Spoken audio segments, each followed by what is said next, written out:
I think what's really interesting this time round is we've seen for a year Israel killing thousands of civilians in Gaza and saying, well, Hamas is to blame because of human shields, because of tunnels. That argument just does not work in Lebanon. They've killed 550 people, Piers, on Monday. An insane amount of people in a single day, one of the highest single-day death tolls in modern warfare. Almost all of them civilians, according to the Lebanese health ministry, which is not Hezbollah, by the way. You know, they always say Hamas-controlled health ministry in Gaza. So I think what we've seen is so phenomenally bad on Israel's end and so little defence.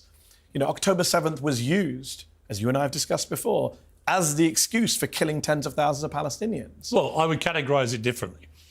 I don't think they used it as an excuse to go and kill tens of thousands of Palestinians.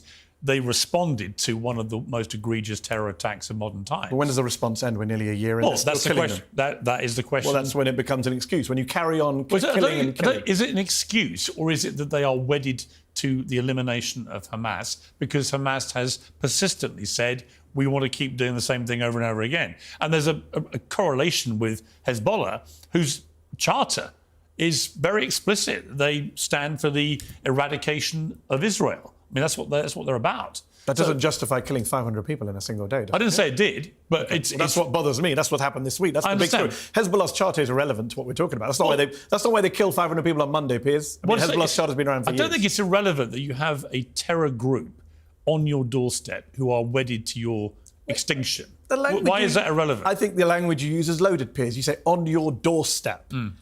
Do you know they did a poll of Americans a while back who thought that Palestinians were occupying Israel? When we talk about this stuff, we make it sound like Israel is the one being occupied, besieged. Israel's the one that's occupying the West Bank, Gaza, longest military occupation in the world, going back to 1967. Israel is the country that occupied southern Lebanon. I mean, everything, the world did not begin on October the 7th. 1978, Israel invades southern Lebanon. 1982, Israel invades southern Lebanon. Sabra and Shatila massacre. 2006, Second Lebanon War, murder 100 people. But you always make it sound like they're just doing this for the sake of it. They're not. What are they doing it for? Well, they've been provoked by Hezbollah. Hezbollah didn't exist in 1978, Piers. OK, I'm talking about the specifics of going on now. The provocation since October the 7th. Hezbollah's first response to October the 7th was to unleash rockets on Israel That's not true. on October the 8th. That's not true.